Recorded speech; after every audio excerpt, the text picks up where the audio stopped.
Assalamualaikum warahmatullahi wabarakatuh.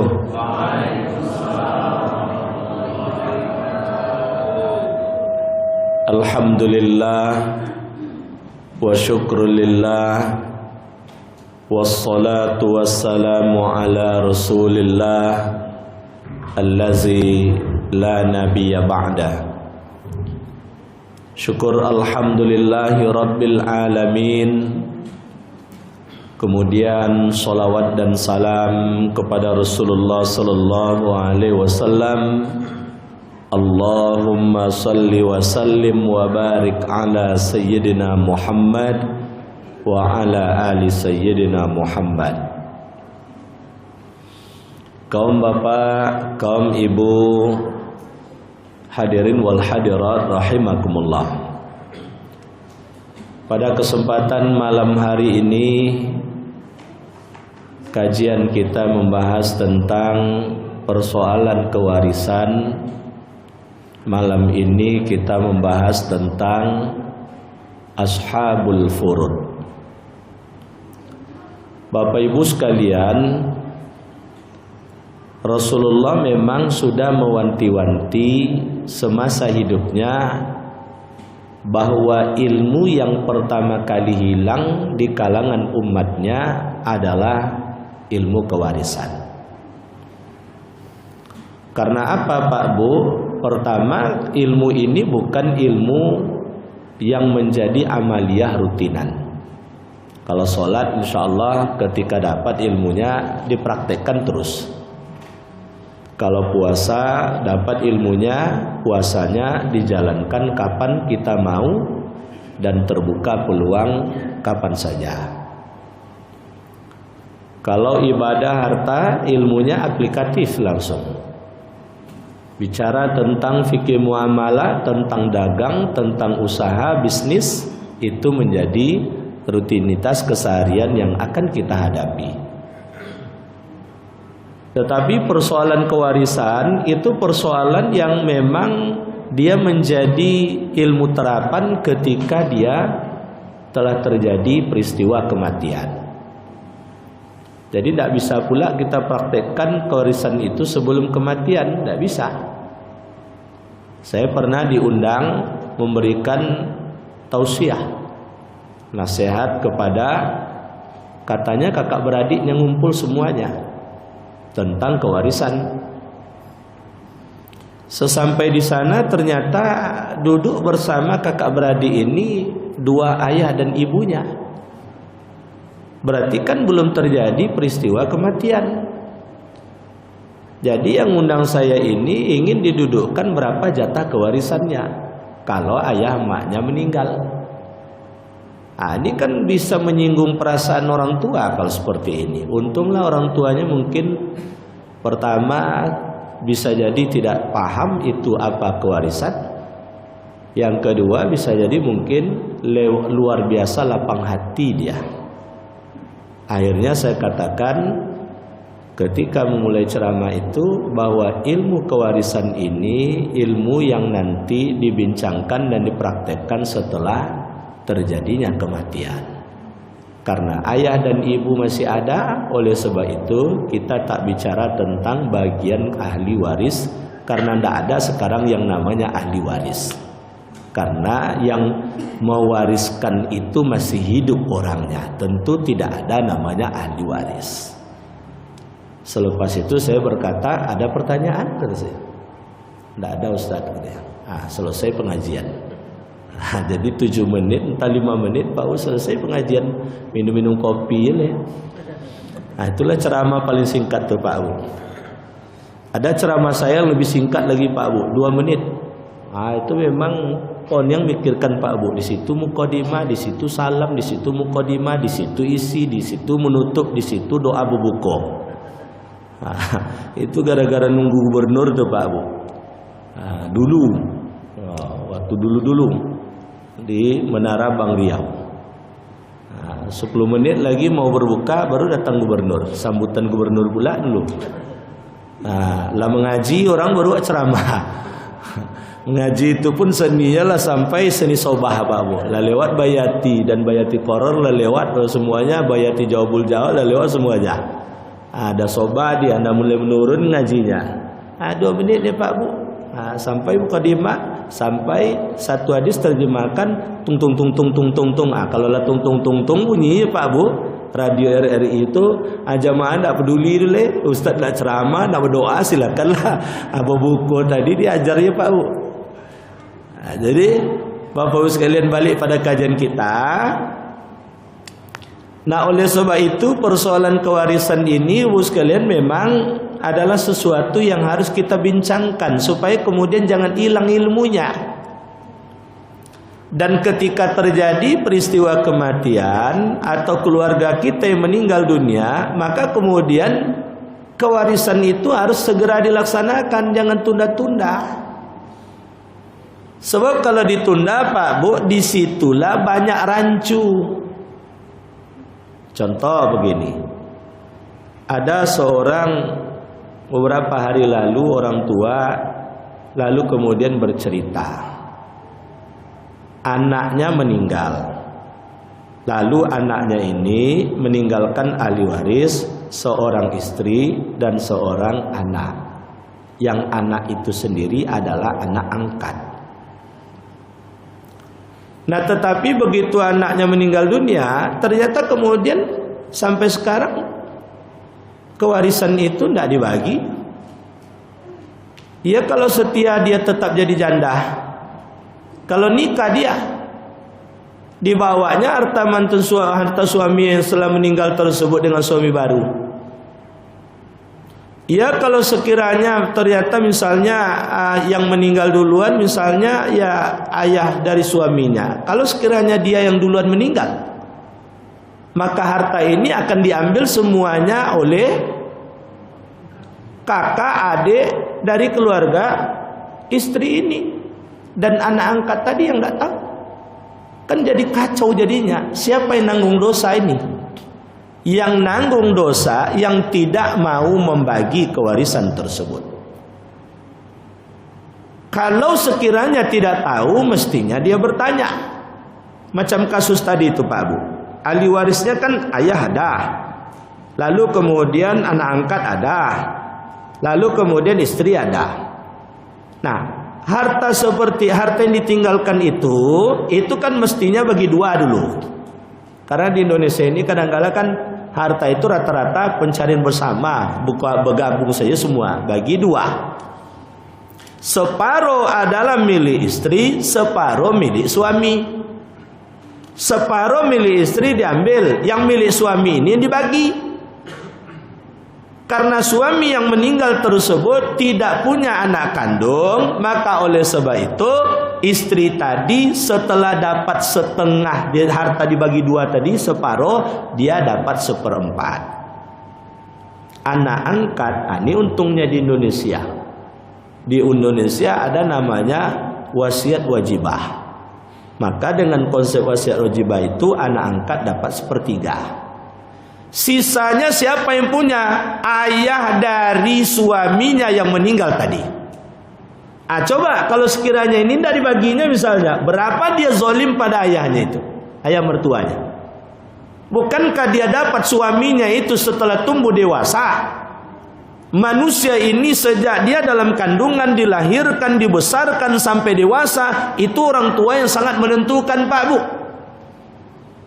Setelah dewasa memang diberi oleh Allah kepintaran pada manusia. Lalu kemudian dengan doa orang tua alhamdulillah punya rezeki. Ala tiba bini go laki go sepunyinyo sedo Pak Bu. Bapa kata inyo je leh. Kadang-kala mengunjungi orang tua pun lah payah je laki tadi leh. Lah mencilok-cilok je leh, tahu mencilok-cilok Pak Bu. Dan tentu dia bini. Ini suami istri ini, ikatan suami takut istri. Nak mengunjungi orang tua curi-curi juga lagi. Nah maka oleh sebab itu Pak Bu, kalau tidak dibagi dia rancu nanti. Rancu Pak Bu, makin kacau dia. Makin lama ditunda nanti makin kacau dia. andaikan misalnya ayah dari suami yaitu duluan meninggal, maka bagian ayahnya itu tetap menjadi ada. Siapa lagi kemudian memperolehnya? Anak dari atau saudara kandung dari almarhum suaminya tadi. Bagian ayahnya tadi kelekan dapat suami setengah tambah seperempat, anak angkat dapat sepertiga, sisanya kan milik ayah. Meninggal ayahnya karena dibagi. Ini anak dari sang ayah ini berapa orang? Banyak lagi yang akan mengeroyok dia nanti. Jadi maka itu sebabnya pun tidak bisa disebut tabu itu, dia kan janda, dia kan anak yatim, kasihan kita. Tidak bisa Pak Bu, yang namanya hak orang harus dikasih. Nah, Bapak Ibu hadirin wal hadirat rahimakumullah. Nah, ashabul furud itu adalah orang-orang yang bagian dari angka kewarisannya sudah ditetapkan langsung oleh Allah. Siapa ashabul furud tersebut? Ada orang yang dia dapat harta kewarisan setengah, ada dia orang yang mendapatkan harta kewarisan sepertiga, ada yang mendapatkan kewarisan 2/3, ada yang dapat kemudian 1/6, ada yang kemudian mendapatkan 1/8, ada yang mendapatkan 1/4, ada yang mendapatkan, Bapak sekalian, pembagian-pembagian seperti ini namanya ashabul furud. Contoh Pak Bu, seorang meninggal dunia, sebutlah suami, dia meninggalkan ahli waris yaitu anak, lalu kemudian istri, lalu kemudian ayah dan ibu. Ayah dan ibunya masih hidup. Siapa yang ashabul furud Pak Bu? Yang ashabul furud ini adalah ayah dan ibu, lalu kemudian istri. Itu ashabul furud itu, karena bagiannya sudah ditetapkan oleh Allah dalam situasi seperti itu. Berapa bagian dari istri? Istri berapa bagian 1/8, karena yang meninggalkan anak. Jadi istri itu ashabul furudnya Pak Bu 2. Kalau suaminya yang meninggal tidak punya anak, dia dapat 1/4. Kalau kemudian suami yang meninggal tersebut punya anak, dia dapat 1/8. Kecil Ustaz, mana lo ketek separuh di rumah. 1 miliar duit itu 500 juta punya dia tuh. 500 juta itu bertambah pula 1/8 dari yang 500 juta jatah suami yang meninggal tadi. Jadi keteknya Ustaznya ya. Kalau dalam urusan harta mana pula kan para cukui Pak Bu, seketek tentu memang seketek ya tadi Pak Bu. Jadi Bapak Ibu sekalian, maka itu disebut dengan ashabul furud. Nah, karena dia punya anak, posisi ayah dan ibu, ayah tidak kemudian sebagai asobah, tapi dia ashabul furud. Berapa bagian ayah di situ? 1/6. Berapa bagian ibu? 1/6. Jadi dalam kasus seperti itu, harta tadi misalnya 1 miliar dibagi 2, 500 juta, punya istri 500 juta, punya suami 500 juta. Lalu kemudian istri karena suami yang meninggal tersebut punya anak dapat pula 1/8. 1/8 dari 500 juta. Berapa tuh Pak? 1/8 dari 500 juta.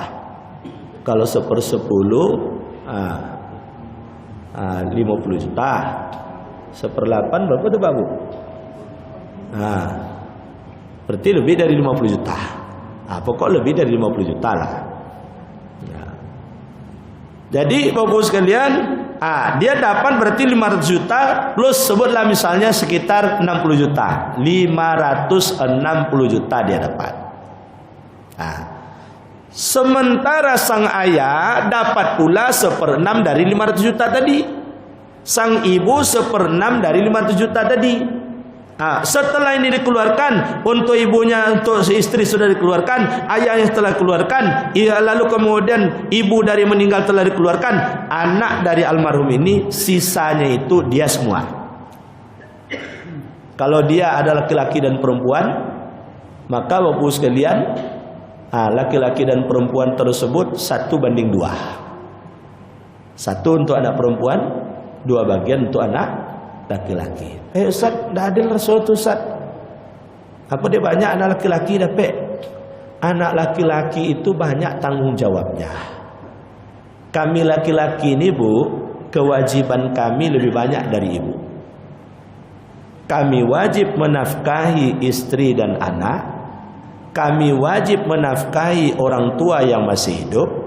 Kami wajib menafkahi adik kakak yang hidupnya susah. Tapi kalau ibu dapat kewarisan, tidak punya kewajiban menafkahi orang tua kecuali kalau tidak punya saudara laki-laki. Nah, karena anak laki-laki yang punya kewajiban menafkahi orang tua. Ibu tugasnya bakti pada suami. Nah, seorang wanita dia tidak punya kewajiban menafkahi adik abang laki-lakinya. Seorang wanita dia tidak punya kewajiban untuk menafkahi anaknya karena anak menjadi kewajiban dari suami. Maka wanita kalau dapat kewarisan paling enak apa Bu? Untuknya seorangnya. Kalau bahasa Parisnya dilulu seorang aja nih nyonya. Dilulu seorang nih ya. Cuman seringkali yang tak adil itu adalah sikap dan perbuatan. Nyo saudara ibu yang laki-laki tadi lah dapet dah banyak bagian nih. Nyo lah tobang, nyo le ayah jawab ibu je yang mengasuh, ibu je yang memberi makan, yang memeliharanya, merawatnya. Dosa itulah yang ditanggung oleh saudara kandung laki-laki tadi. Dan pula jadi alasan mereka ayah jamak datang unjak kami itu tenung abang dua abang le tobang pandai mak jayalanya aku anak durako segala. Ada dulu Pak Bu satu waktu datang ke rumah saya begini, Ustadz kami tidak bagi-bagi kewarisan Ustadz, dibawanya emaknya, emaknya. Yang kan dibagi itu rumah satu-satunya, tidak ada kekayaan lain itu. Emaknya tinggal situ. Jadi Ustaz, itu kan saudara kandung saya sudah dapat rumah petak nih. Ada rumah petak dulu sudah dikasih oleh ayah. Rumah ini satu-satunya lagi Ustaz. Dibagilah segala. Bapak cara bagi Ustaz? Jatah emak berapa? Jatah emak kok berapa Ustaz? Jatah saya berapa? Jatah saya siapa berapa aja? Nanti emak ni yang jatahnya saya beli punya dia. Saya beli nanti punya dia. Cuman emak nanti numpang saja di rumah saya lagi dia. Bahasa numpang di rumah saya tuh merumu emak tadi. Mendengar itu Pak Bu. Jadi kita sebagai anak jangan mentang-mentang lah kayo Pak Bu sembarang je bercakap lah. Mestinya kalau emak masih hidup, kalau rukun dan damai, yang anak-anak tadi apa?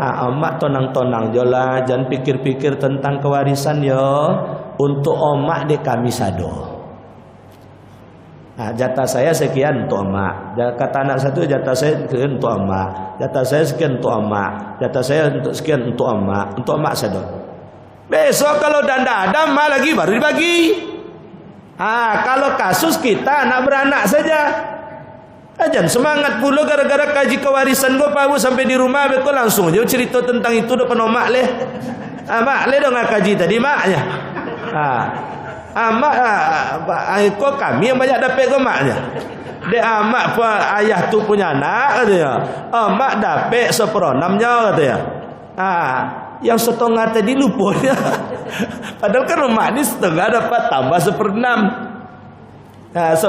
Karena dia suaminya meninggal berarti kan 1/8. Setengah tambah 1/8. Pokoknya lah mak kami balian dulu ya mak. Mak numpang je lah sama kami so.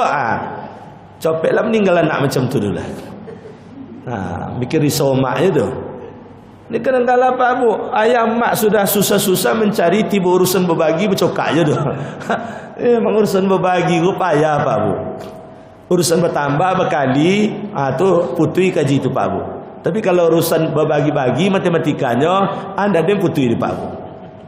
Anda dia putri.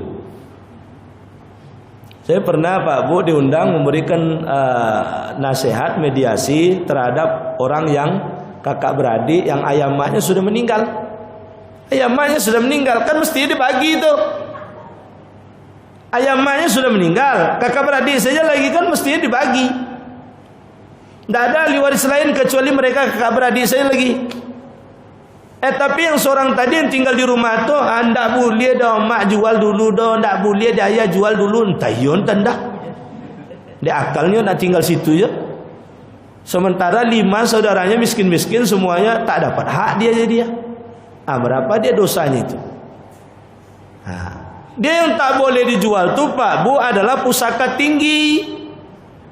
Dalam kalau kewarisan Minangkabau Pak Bu, itu dibedakan antara pusaka rendah dengan pusaka tinggi. Pusaka tinggi itu adalah harta turunan nenek moyang dulu yang dia tak boleh diperjualbelikan. Dia turun kepada ponakan-ponakan, turun lewat bunduk kandungnya. Tapi kalau pusaka rendah itu adalah harta pencarian dari suami istri. Ini kalau terjadi peristiwa kematian dia harus dibagi. Datuk awak dulu tak ada bagi-bagi. Datuk nenek awak dulu tak punya harta turun-temurun tu yang ada tu maka nak dibagi-baginya Pak Bu. Tiba zaman sekarang kan sudah banyak mencarinya. Akhirnya yang dicari itulah yang kemudian dibagi ketika terjadi peristiwa meninggal dunia.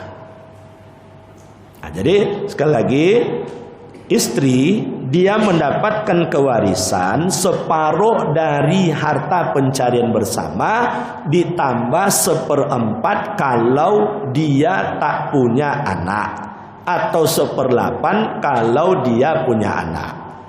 Suami ketika istrinya meninggal dunia, maka dia dapat separuh dari harta bersama suami istri tersebut, dan dia dapat tambahan 1/4 kalau dia punya anak. Kalau tak punya anak, dia dapat setengah. Atau bedanya kan 1/2 tuh.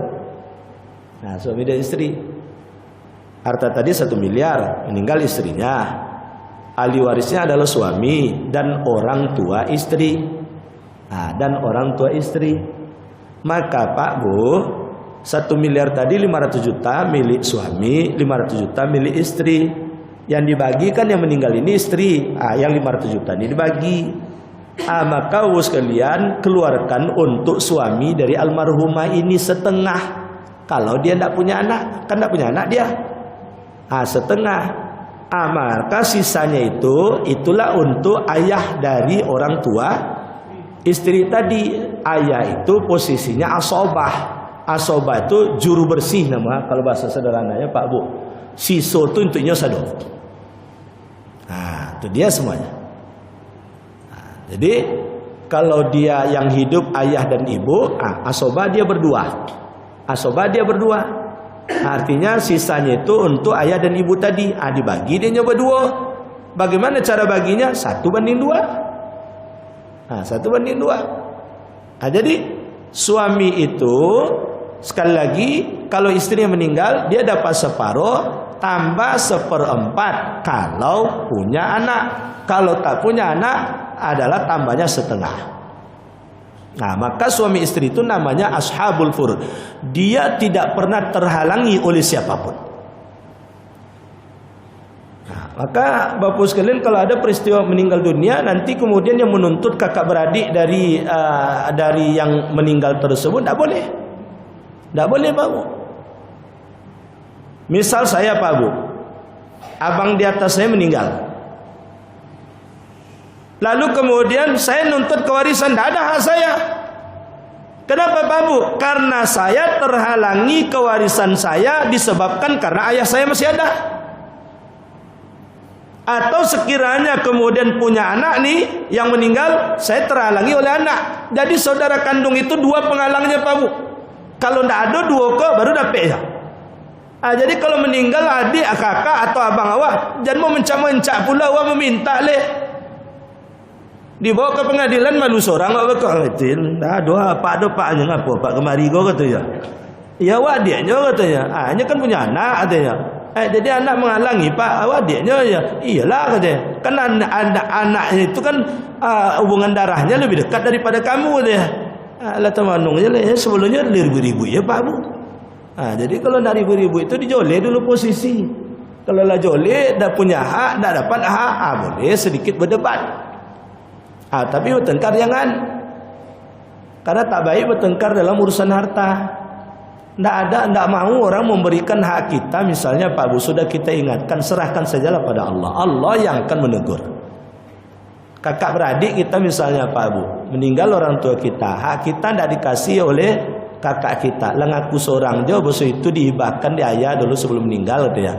Anda salah Pak Bu, dimaafkan saja, Allah yang tahu. Allah yang akan negur nanti itu. Sebelum meninggal dunia ditegur Allah itu. Kalau orang zalim terkait dengan hak orang lain, kalau orang zalim terkait dengan menyakiti orang lain perasaan ataupun fisik, Allah tidak akan biarkan sebelum dia meninggal dunia, dia akan dihukum oleh Allah. Cuman enaknya umat Nabi Muhammad ni Pak Bu, Allah tunda juga azab tu biasanya, tunda azab. Kalau umat dulu Pak Bu dilarang memancing hari Sabtu, nya memancing dia berubah jadi apa nama tu Pak Bu? Payahnya dia. Bau kata orang. Berubah jadi monyet dia Pak Bu. Langsung berlaku. Kaum Nabi Lut melanggar Pak Bu. Perangai Sodom tersebut di negeri Sodom berperangai dia, maka disebut sodomi. Langsung dilululantakkan oleh Allah. Kaum Nabi Nuh dilululantakkan oleh Allah. Umat zaman sekarang LGBT itu terjadi Pak Bu, tapi dilululantakkan oleh Allah. Itulah bagian dari rahmat sebagai umat akhir zaman. Allah tunda azab. Allah tunggu nih orang-orang ini bertobat dah dia. Insaf dah dia. Hak orang lain dikeluarkannya enggak. Kalau enggak juga menjelang meninggal dunia, itu akhirnya nanti ditegur oleh Allah. Tapi ditegur bersangkutan langsung. Yang ketiga Pak Bu, siapa ashabul furud tersebut? Orang yang mendapatkan hak angka kewarisan adalah anak perempuan. Kalau anak perempuan sendirian, tidak ada anak laki-laki, sendirian dia mendapatkan sepertiga. Kalau anak perempuan ini bersama dia 2 atau lebih, sementara dia tidak punya anak laki-laki yang meninggal tersebut, 2/3 bagian untuk bersama. Sementara anak laki-laki posisinya adalah asobah. Asobah itu juru bersih Pak. Sisa dia semua. Si A meninggal, ahli warisnya adalah istri. Lalu kemudian ada anak laki-laki, ada anak perempuan, ada ayah. Tadi kan ashabul furudnya Pak Bu, istri dapat 1/8 karena punya anak. Ayah dapat 1/6 karena ada anak. Kalau tidak ada anak, dia asobah Pak Bu. Sekarang anak laki-laki dan anak perempuan. Anak laki-laki dan perempuan dia berposisi sebagai asobah. Cuman dia bagi 1/2. 1 untuk perempuan, 2 untuk laki-laki. Kalau tidak ada anak perempuan, maka sisa semua adalah untuk anak laki-laki tadi. Jadi 1/8 keluarkan istri, 1/6 keluarkan ayah, sisa semua itu adalah untuk anak laki-laki tadi. Anak laki-laki dapat bagian banyak karena dia yang harus merawat ibunya, karena dia yang harus menafkahi ibunya. Dia juga kemudian menafkahi kakeknya, ayah dari ayahnya tadi. Kan ahli warisnya ayah. Dia juga yang menafkahi kakeknya. Andaikan kakek ini tidak punya anak lagi, maka itu dia banyak dapat bagian. Jadi kita nih Pak, banyak dapat bagian jangan menghilang je sudah itu. Dan sudah dapat banyak bagiannya lah tobangnya le. Anak pedusi itu melihara orang tua katanya. Bapak Ibu sekalian, kita sudah karena terbiasa dengan adat seperti itu, mestinya kita nimbangi untuk laki-laki dengan menafkahi. Kalau di Arab Pak Bu, itu yang merawat orang tua anak laki-laki. Anak laki-laki. Yang perempuan berbeda. Cuman adat kita, kalau ibaratnya di Minang, itu kan anak perempuan yang melihara orang tua, anak perempuan yang tinggal dengan orang tua. Salahkah ini secara konsep agama? Tidak salah. Tapi secara material, secara nafkah, itu tetap di bawah kewajiban anak laki-laki. Tinggal serumah memang tidak. Tapi kewajiban nafkah itu adalah anak laki-laki. Istri tak boleh menghalangi suami untuk menafkahi. Ngapa pula abang kan ada anak adik-adik pedusi abangnya ini? Yang apa tu katanya? Berdosa Pak Bu. Tiba jatah kewarisan banyak bagian abang situ doh katanya. Tiba menafkahi semasa hidup. Ngapa lah abang katanya? Kan ada adik perempuan abang. Tu dah bahasa Perancisnya cenggelek nama tu. Cadik buruk nama tu. Jadi sekalian, makanya hukum kewarisan itu sangat adil Pak. Banyak haknya, banyak pula kewajibannya. Nah, jadi Bapak sekalian, ashabul furud itu banyak Pak Bu. Nah, anak perempuan tadi sebutkan, lalu kemudian anak laki-laki. Kemudian Pak Bu, yang menjadi ashabul furud tersebut termasuk di dalamnya cucu kalau tidak punya anak. Cucu itu terhalangi kewarisan kalau ada anak. Kakek kalau tidak punya ayah, ternyata ayahnya lebih dulu wafat, maka kemudian kakeknya ada, neneknya ada. Kakek dan nenek ini ashabul furudnya adalah 1/5. 1/5 dia posisi, 1/6 bagiannya, 1/6. Nah, jadi inilah yang disebut dengan ashabul furud tersebut Pak Bu, yang sampai kapanpun dia tidak bisa dibatalkan. Cuman sebagian ada yang terhalang, ada yang tak pernah terhalang. Siapa yang tak pernah terhalang mendapatkan kewarisan? Suami, istri, anak, ayah, ibu. Itu tak pernah terhalang dapat kewarisan. Siapa yang dapat kewarisan tapi satu waktu dia terhalang? Saudara kandung, saudara sebapak, saudara seibu, lalu kemudian kakek, nenek, cucu, lalu kemudian paman, bibi. Itu terhalang dalam kondisi tertentu. Kapan dia? Kalau punya anak. Jadi ibu puluh mamak beko merunding kewarisan barang jatah hamba katanya. Anaknya ada, ayahnya ada, 2 lapis penghalangnya itu Pak Bu. 2 lapis penghalangnya itu anak dan ayahnya. Tiba merunding-runding harta pusaka tinggi, ya pakai mamak. Tiba merunding harta kewarisan pencarian suami istri, jangan pula minta bagian diantaranya. Cuman dianjurkan untuk bersedekah. Kalau ada peristiwa kematian, meninggal dunia, sebelum dibagi harta kewarisan itu, keluarkan biaya pelenggaran jenazah, keluarkan wasiatnya, keluarkan biaya membayar utang, dan bersedekahlah. Kepada siapa? Bersedekah kepada anak yatim, bersedekah kepada karib kerabat yang terhalang kewarisannya disebabkan karena adanya ahli waris yang lain. Jangan diam je betul. Meninggal, harta peninggalan banyak. Entok-entok iya. Orang nak membahasnya sogan pulau kan. Nah, maka oleh sebab itu sekalian, ini mestinya harus didudukkan. Oh, ternyata setelah didudukkan, ini ahli warisnya, ini ahli warisnya, bagiannya sekian. Apa kata ahli waris itu semua? Udahlah, pakai aja lah semuanya dulu. Besarkan anakmu, fokus untuk itu. Ini ahli warisnya, top itu ahli waris tuh. Besok setelah meninggalkan dapat juga jadi. Maka oleh sebab itu Bapak Ibu sekalian, setelah duduk bagian masing-masing, tahu olehnya ternyata ada kemufakatan, dibagi atau tidak dibagi, dihibahkan atau tidak dihibahkan, itu adalah sesuatu yang dibolehkan. Sampai di sini ada pertanyaan Pak Bu? Mana dulu? Ibu dulu atau Pak? Ibu lah dulu. Waalaikumsalam. Ya.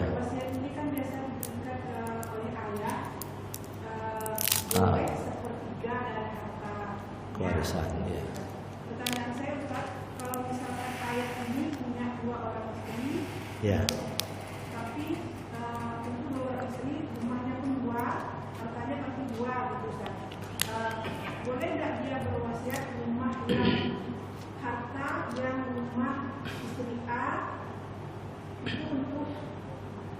A dan anak-anaknya, kemudian yang rumah B untuk istri B dan anak-anaknya. Misalkan meninggal kedua istrinya. Jadi apakah boleh istri ayah itu berwasiat untuk urusan? Pertama, wasiat itu tidak boleh untuk ahli waris. Itu yang pertama. Sementara istri dan anak semuanya ahli waris.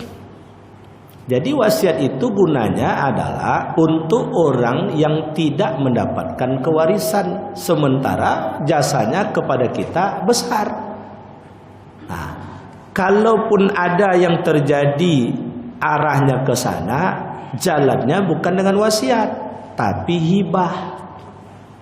Dan hibah itu berlaku semenjak hidup. Begitu dihibahkan maka berpindahlah ke pemilikan. Cuman dibolehkan hibah bersyarat.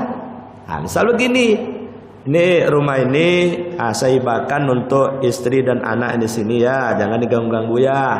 Ini untuk istri saya yang di sini dengan anak-anak, jangan diganggu.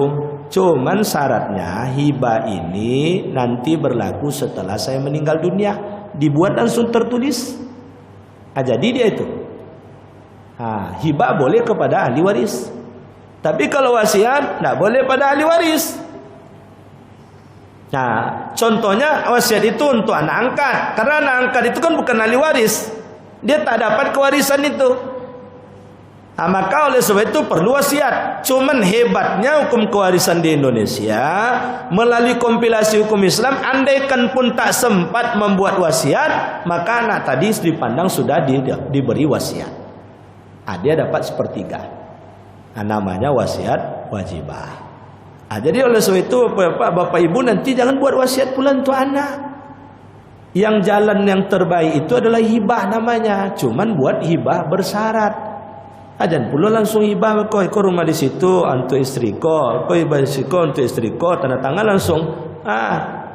Bang, kata istri siko, ndak ada bang hak siko boleh katanya. Kan lah bang hibahkan untuk kami go katanya. Tiboleh di bini mudo. Ndak ada abang siko boleh kalau abang hibahkan ya. Nasib bini dua. Jadi ndak ada rumah lagi dia. Kalau itu hibahnya harus bersyarat. Jangan sampai tak bersyarat. Kalau tak bersyarat bahaya nanti. Iya ketika itu Bapak sekalian anak luluruinya. Tiba ketika terjadi permasalahan, kadangkala muncul nafsu syahwatnya, nafsu hawa nafsunya tadi. Maka oleh sebab itu hati-hati Pak Bu. Ini ada kasus di Pekanbaru Pak Bu. Orang kaya Pak Bu. Belakangan saya lihat memprihatinkan nasibnya Pak Bu. Kasihan kadang lihat. Satu waktu saya lihat dia pergi ke ATM, celana ndak joleh. Padahal Pak Bu, rukonya sebanyak-banyaknya di Pekanbaru, tanahnya sebanyak-banyaknya di Pekanbaru. Rupanya Pak Bu, sebelum berangkat haji, istrinya berkata pada suaminya, "Bang, umur awak kau tak tentu bang," katanya. "Mana tahu mati awak esok di situ. Tu apa anak-anak awak kau buat hibah," katanya. Buatlah hibah Pak Bu. Panggil notaris. Ini hibah, hotel dihibah, ruko-ruko dihibah, hibah. Begitu pulang. Awal mula tidak ada masalah karena akur-akur saja. Lambat laun ternyata Pak kau berbini barunya. Sakit hati anaknya dengan istrinya. Akhirnya ditegakkanlah hibah tadi. Mana bang? Tidak ada punya abang di sini. Apa nasib le? Itulah tadi meriri selawah aja le kerja. Apa ya le? Untung ada di rekening Pak Bu. Itulah yang bisa Pak Bu. Jadi oleh sebab itu hibah itu harus hati-hati juga. Jangan semangat nak hibah-hibah bekal. Maka oleh sebab itu kalau akan ragu terjadi sesuatu, buat hibahnya bersyarat. Bapak Ibu tidak ingin anaknya nanti bertengkar setelah meninggal dunia, buat hibah. Misal ada 5 kebun sawit. Buat hibah. Untuk anak pertama ini habis semuanya. Tapi dengan syarat selagi kami masih hidup, kami yang ngelola. Kan enak jadinya. Kalau nak dibuat begitu, sempat kemudian terpengaruh oleh kegemerlapan dunia, sudah ya hibah kok, dia minta-minta aja le dan punya goyah katanya. Ayah tadilah payah membuat sabun sawit 5 kapling tadi Pak Bu. Maka oleh sebab itu Bapak Ibu sekalian, boleh sekiranya khawatir nanti terjadi percekcokan di kemudian hari, buatkan hibah. Boleh, tapi hati-hati dengan hibah tersebut. Kalau sekiranya akan bermasalah dengan kita, sebaiknya hibah itu adalah hibah bersyarat. Tapi wasiat itu tidak boleh untuk ahli waris. Mungkin itu Pak ya. Ya, silakan Pak Ji.